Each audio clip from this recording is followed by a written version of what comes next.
What is up, everybody? Welcome into Shout, a Buffalo football podcast. Sunday, November 16th, 5:30 p.m., Ryan, right here inside Highmark Stadium, where the Buffalo Bills just improved to 7-3 with, honestly, one of the more entertaining games I can remember, a 44-32, what ended up being a blowout win that I don't think anybody thought was going to be the case at around the midway point of the third quarter. A lot of important performances to get to in this one. A lot of individual players and storylines to cover. We'll get to all of that on this episode. How are you, buddy? Cold. It is very windy here at Highmark Stadium, and we're feeling it right now on the field, but glad to be here. I'm glad to be here, too. I mean, this was, sometimes you come and you cover a game. It's a 1 o'clock game against a Bucs team. It's kind of crappy outside. And then you sit down to cover a game, and Josh Allen has like two inexplicable turnovers in the first half. And you're like, man, we're going to be talking about another clunker of a game here at the end of it. And then all of a sudden you look up and Josh Allen has 3 touchdowns and then 4 touchdowns and then 5 touchdowns and then 6 touchdowns. Josh Allen is the first player in NFL history to have 3 passing touchdowns and 3 rushing touchdowns in a game twice in his NFL career. He was the way that I phrased it, it was beautiful chaos, the way that this offense was able to maneuver, which was able to kind of deal with the Tampa Bay Buccaneers game plan, have answers for some of the things that they were able to shut down. And then Josh Allen was just spectacular. Josh Allen was unbelievable in this matchup. Like you said, 2 inexplicable interceptions early in the game.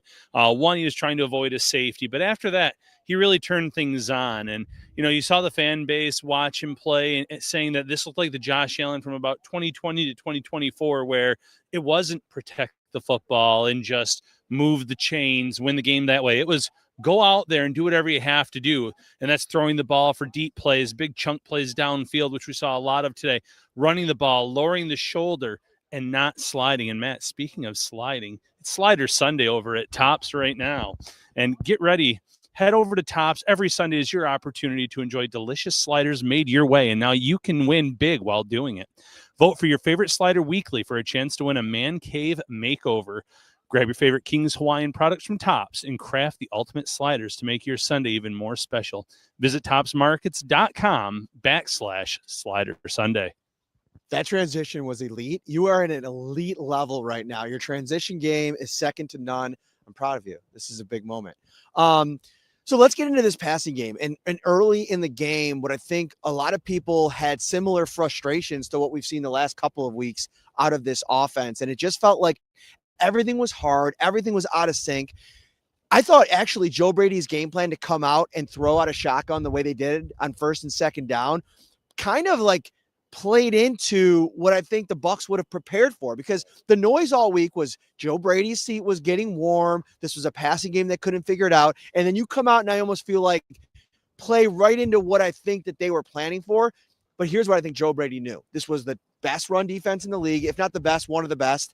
And they were going to have a hard time all day long moving the ball on the ground. And that played out. At one point early in the fourth quarter, James Cook was averaging 2.1 yards. 2 yards. Yeah, 2 yards per carry. It was really hard for him in this game. And I think the idea was to try to get the passing game going. And it was almost like the Bills had to, yeah, thank you. Whenever you see that thing shaking, you go over there and make sure that you grab. We'll get Andy Young in the background. That's fine. No big deal.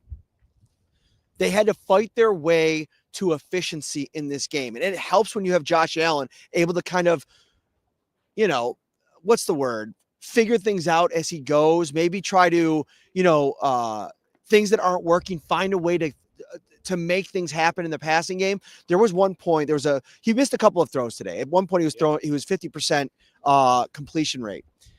But there was a play, I can't remember, I think it was in the second quarter, where Curtis Samuel was running a deep crossing pattern.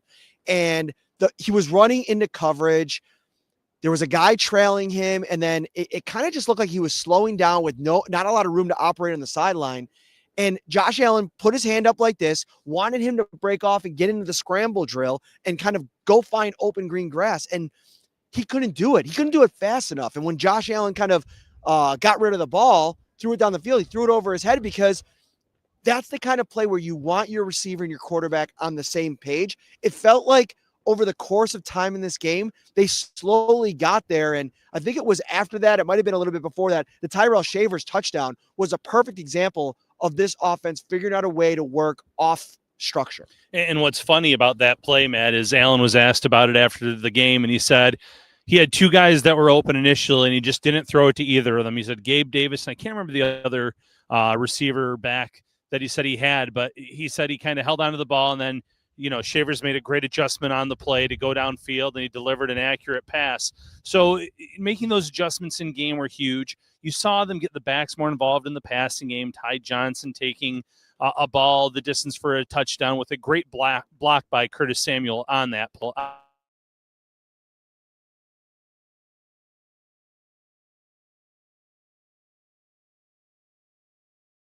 Sorry, I had to pause for a minute. Lost my train of thought seeing a bunch of my way, but great job overall by this passing attack.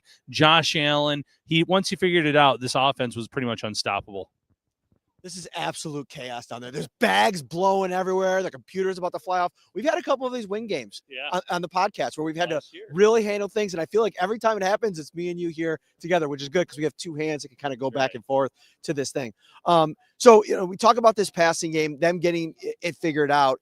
The big storyline going into this game, I mean, we're 7 minutes into this podcast, we haven't mentioned it yet. Right. Keon Coleman getting benched for this game. And on the preview show, we talked about the Bills starting to work Gabe Davis up to game action. He was elevated off of the practice squad. He was active in this game, and there were, I believe it was 6 receivers total. McCole Hardman, Khalil Shakir, Tyrell Shavers, Joshua Palmer, Curtis Samuel, and was it one more?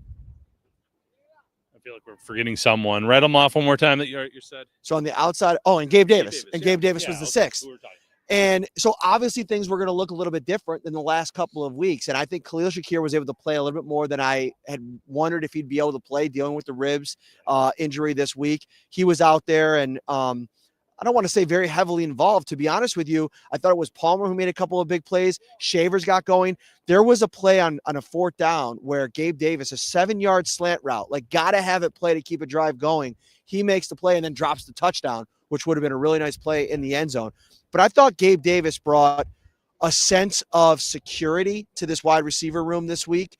And the piece on Keon Coleman, you can go look on my X. We got a chance to talk to him as he was exiting the locker room today.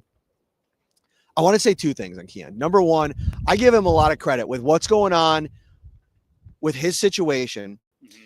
When you get stopped like that, it's very easy to just say, you know what, I'm not talking today. I'm going to keep going. He stood there for 2.5 minutes and answered questions, and I give him a lot of credit for that. What he had to say, though, I don't necessarily know if he's quite getting it yet. And, Sean McDermott is doing everything he can with his public comments to stand behind Keon Coleman and say that, he had to hold him accountable. He still believes in the young man.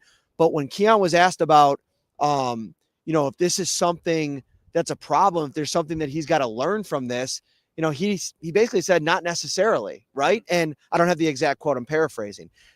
I think this is a massive concern here moving forward, where we're actually talking about at this stage, are the Bills better off maybe moving on from Keon Coleman at this point?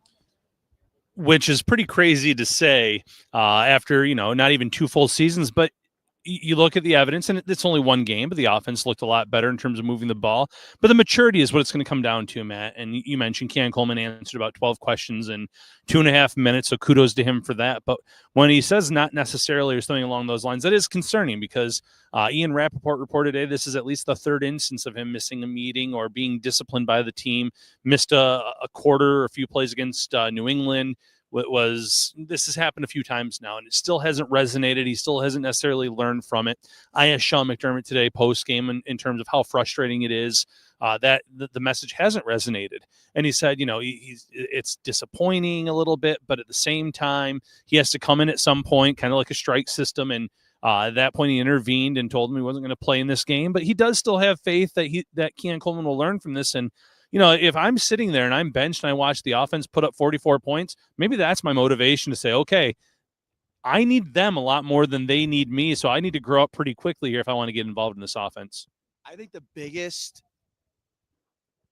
the most impressive part about this Buffalo Bills passing performance today was that they did it without their number one weapon in the passing game, and that's Dalton Kincaid. They found ways to move the ball, even at times when it felt like it was super hard, not being able to rely on James Cook in this run game, which is something they've been able to do all season long as they move throughout this game. They just kind of figured out little things as it went along. I thought the offensive line played a lot better. I thought Josh was under pressure early, especially with the way that where they started it.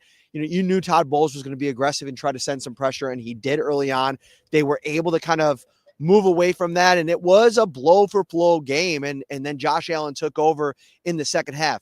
I think Joe Brady deserves a lot of credit. I was critical of him after the game last week, and I said, this is going to be a big week for Joe Brady. How does he respond?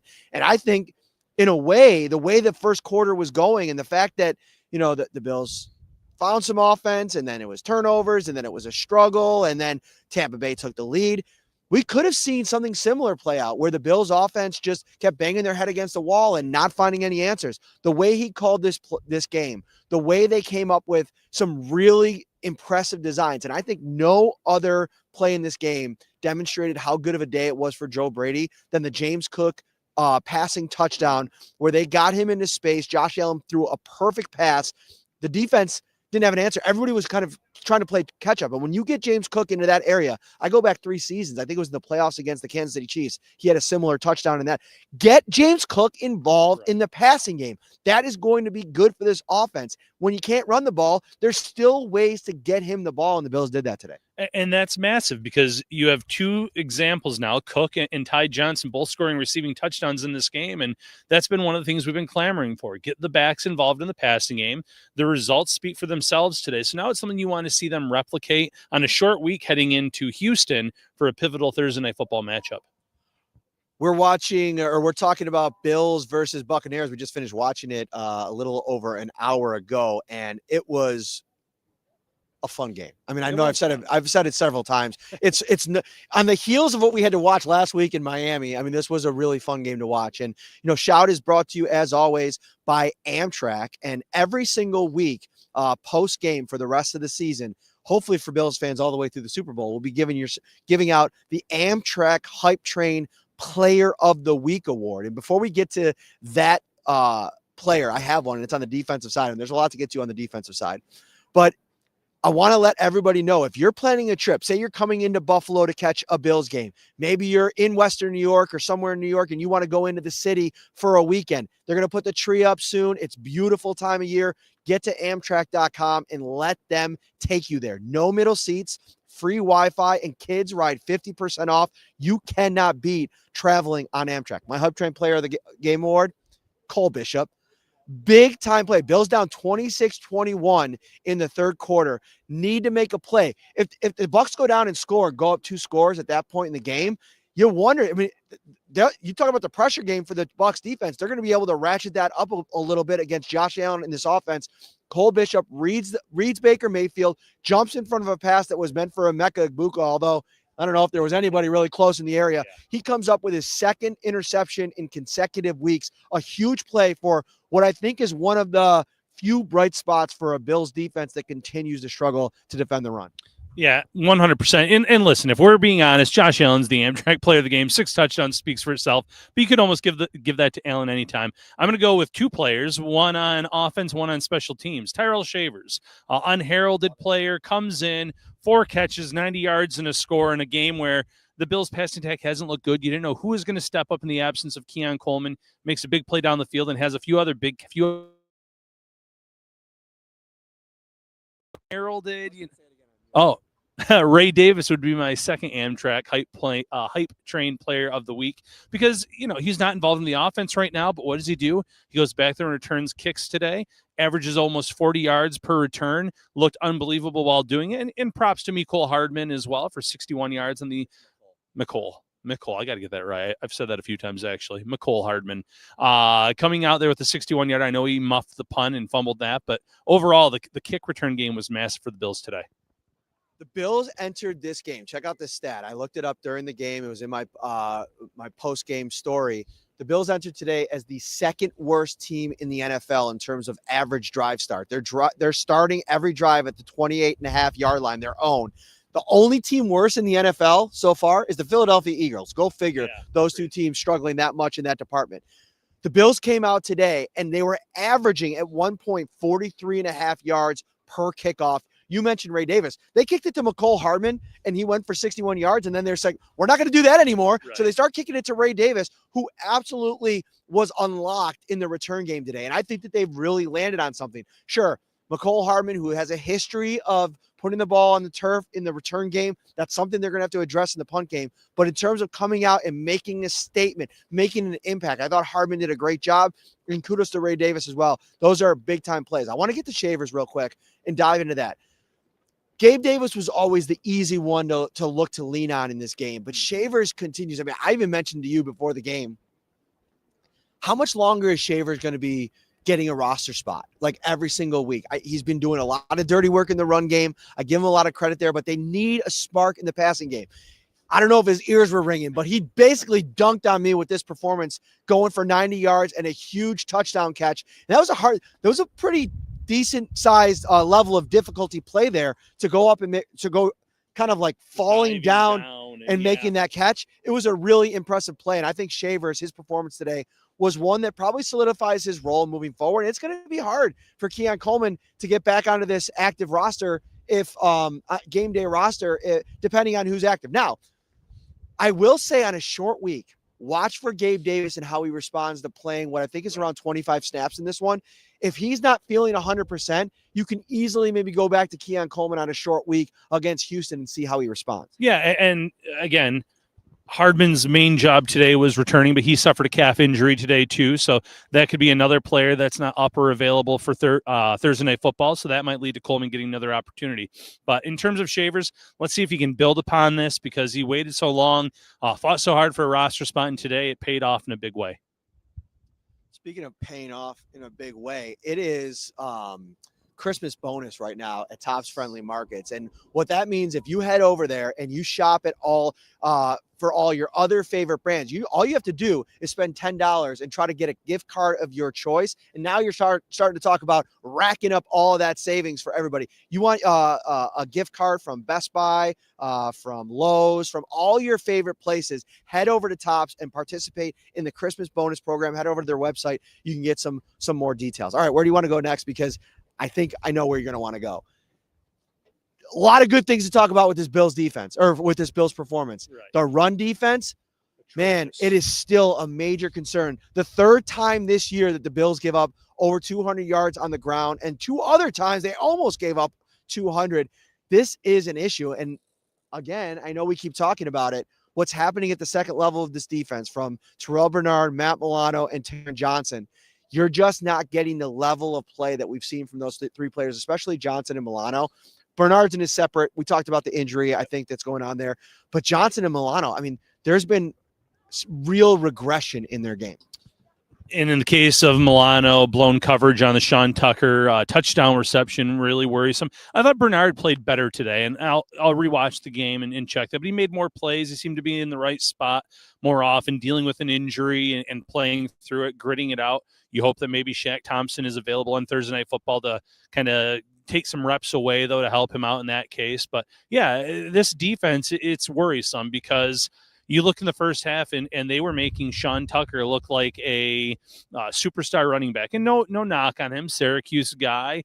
But he's typically their third running back when everyone is healthy, when Bucky Irving is here. And he averaged over 5 yards per carry. Rachaad White averaged over 5 yards per carry. This run defense wasn't getting it done. And then when it came to the pass game, too, the Bills probably lead the league in almost sacks, like getting to the quarterback, getting a hand on them, and not bringing the player down, in this case, Baker Mayfield. So that led to a lot of opportunities for Mayfield to break, contain, and scramble and run for some big gains, or to even break the pocket and then find someone as he was running forward before going over the line of scrimmage. At this point, too, like I know there was a lot of Bills fans freaking out early in this game on the heels of the Dolphins game, but it is about survive in advance. Yeah. Find a way to win every single week. It's going to be the same motto on a short week here against the Houston Texans, who probably are going to get C.J. Stroud back. It's probably going to be a tough game. I mean, defensively, what you're going to face in the Houston Texans, I mean, it doesn't get any easier 1 week later, and then they'll get 10 days to prepare for the Cincinnati Bengals. But a lot to get to over the course of the next couple of days. A huge win, and I think one that I think alleviates some of the panic that I think really was presiding over the fan base over the course of the last week.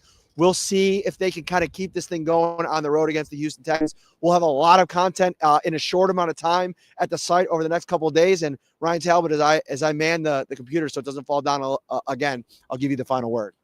Yeah, final word. Stick with us. We'll have multiple podcasts this week. Tuesday, BKL makes you want to shout. Preview pod on Wednesday, and maybe even another one tomorrow. We'll keep you covered with all Bills content. Stick with us on Syracuse.com and NYUp.com.